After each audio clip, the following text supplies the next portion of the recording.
हो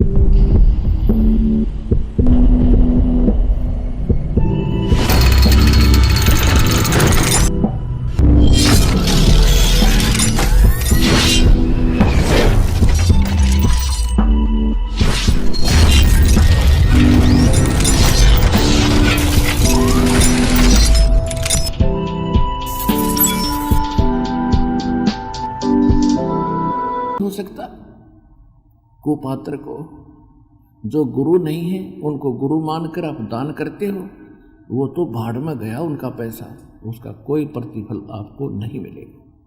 और यहाँ आप 1 रुपया दान करोगे, 1000 का बेनिफिट आपको होगा। तो इस प्रकार कहते हैं कि ओसा प्यास न भाग ही, और जब तक दसै नि आब, यानी ये डट के भक्ति और दान धर्म नहीं करोगे तब तक आपकी तृप्ति नहीं हो सकती। ओस चाटने से प्यास नहीं बुझ सकती। इसी प्रकार जो साधनाएं आप छोटे मोटे धर्म करते रहे, उनके आधार से फिर स्वर्ग में चले गए। अब स्वर्ग यहाँ पुण्य थोड़े होते हैं, पाप गड़े। पाप तो अपने आप हो जाते हैं। करोड़ कहते पृथ्वी ऊपर पग जो धारे, और करोड़ जीव एक दिन में मारे। ये तो आप पर मरण लग रहे। और जब तक परम संत से उपदेश नहीं होगा तो उनमें बचाव नहीं हो सकता, क्योंकि डुप्लीकेट लाइसेंस किसी ने बनवा रखा है, ड्राइविंग लाइसेंस, तो वो भी काम नहीं करे। जैसे आपको बहुत बार बताया है कि आपके दोनों अकाउंट इसलिए खुले हैं क्योंकि आपने उपदेश नहीं ले रखा, आप दीक्षित नहीं है, परम संत से, अधिकारी से आपकी दीक्षा नहीं है। जिस जैसे एक ड्राइविंग लाइसेंस होता है, चालक प्रमाण पत्र ड्राइवर का, और जिसके पास वो मान्यता प्राप्त है, यानी अधिकारी से बना हुआ लाइसेंस है, और वो सड़क पर जा रहा है गाड़ी लेकर, उससे कोई दुर्घटना हो जाती है तो वो 100% बरी होता है। 90%, 10% कुछ कारण देखा जाता है, जांच अधिकारी देखता भी कोई ब्रेक फेल हो गया या किसी और कारण से दुर्घटना हुई है, तो 10% चांस होते हैं उसको, वो भी कोई छोटी मोटी दंड दिया जाता है। नहीं तो 100% बरी है वो व्यक्ति जिसका ड्राइविंग लाइसेंस हो, क्योंकि ड्राइविंग लाइसेंस उसको दिया जाता है। पहले ड्राइविंग लाइसेंस देने वाला अधिकारी उसकी जांच करता है, गाड़ी चलवा के देखता है, वो फाइनल करता है, लिख कर देता है कि ये बिल्कुल ट्रेंड आदमी है, तो उसको दोष नहीं लगता उस दुर्घटना में हुई मृत्यु का। किसी व्यक्ति की मृत्यु भी हो जाती है तो फिर भी उसको दोष नहीं है, अपराध नहीं बनेगा। और जिसके पास लाइसेंस नहीं है और वो गाड़ी चला रहा है और लाइसेंस है तो डुप्लीकेट है, उससे दुर्घटना होगी, सीधा जेल होगी उसकी। इसी प्रकार जब तक हम परम संत से दीक्षित नहीं होंगे तो हम उस तरह हैं जिसके पास ड्राइविंग लाइसेंस नहीं है। और जिन्होंने नकली संतों से ले रखा है, दीक्षा ले रखी है, तो डुप्लीकेट लाइसेंस है। तो डुप्लीकेट लाइसेंस वाले दोनों को दंड मिला कर, बनाने वाले को और उसको लेने वाले को। तो पुण्यात्मा दास एक तो कहता है, आज आप बुद्धिमान हो, शिक्षित समाज है, आप खूब आसानी से परख सकते हो कि गुरु सतगुरु कैसा होना चाहिए। परमात्मा का विधान है कि सतगुरु के लक्षण कहूँ, मधुरे बैन विनोद, और 4 वेद 6 शास्त्र वो कहे 18 बोध।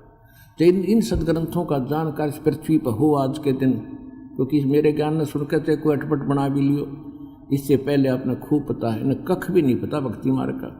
और आपके रूबरू सब संतों के इतिहास रख दिए, उनके जैसे मीडिया ने सहयोग दिया, उनके इंटरव्यू ले लिए, फिर उनकी बनाई बुक अनुभव की आपके सामने कर दी, और सदग्रंथों को से तोल कर माप कर दिखा दिया। कोई भी खरा नहीं उतरा, सारे डुप्लीकेट। तो अंडरस्टूड हो जाएगा आपको who is Guru. Rampal is Guru in this world.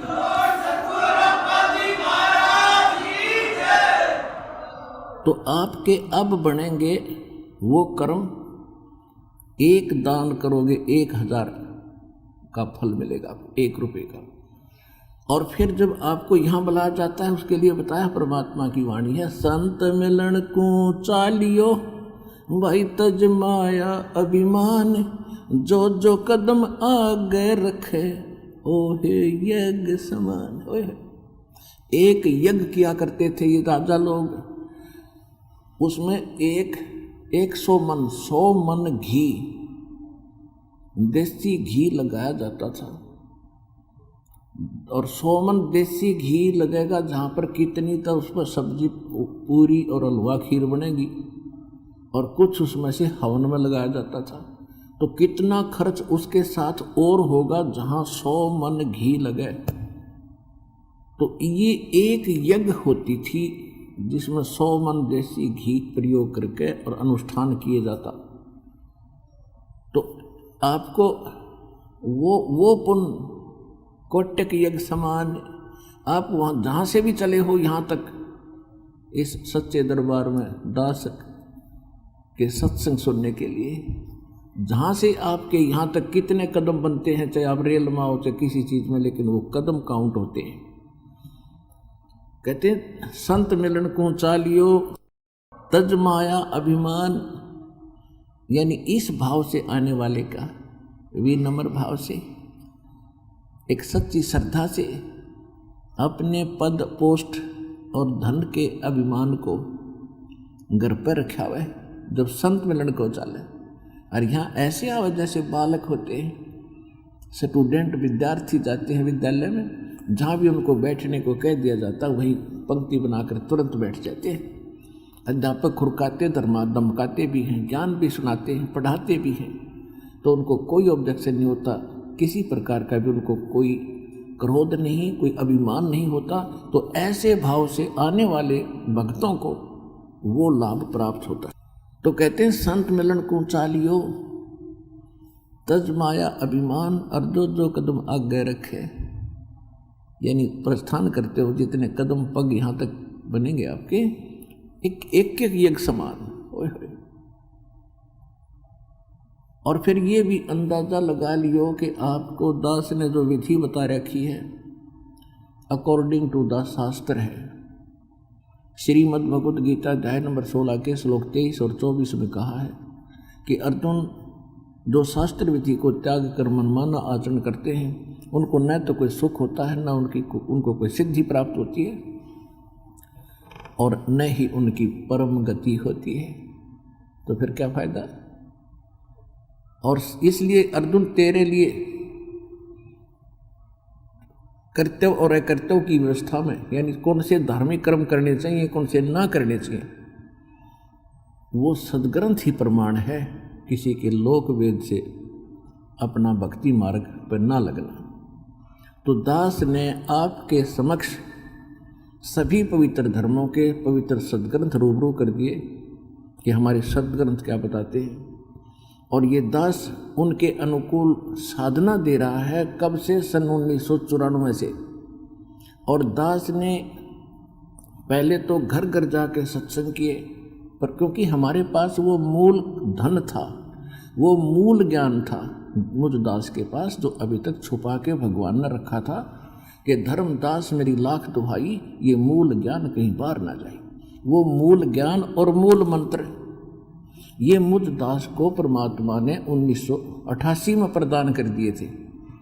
1994 में दास को इनके आगे दान करने का आदेश दे दिया था, यानी गुरु पद दे दिया था मेरे पूज्य गुरुदेव ने। तो 1994 से दास यही मंत्र इसी सतिथि से 3 समय में दिए जाते हैं मंत्र। पहला मंत्र, फिर जो पहले मंत्र की कुछ कमाई बन जाती है, उसके बाद सतनाम, ये सेकंड मंत्र।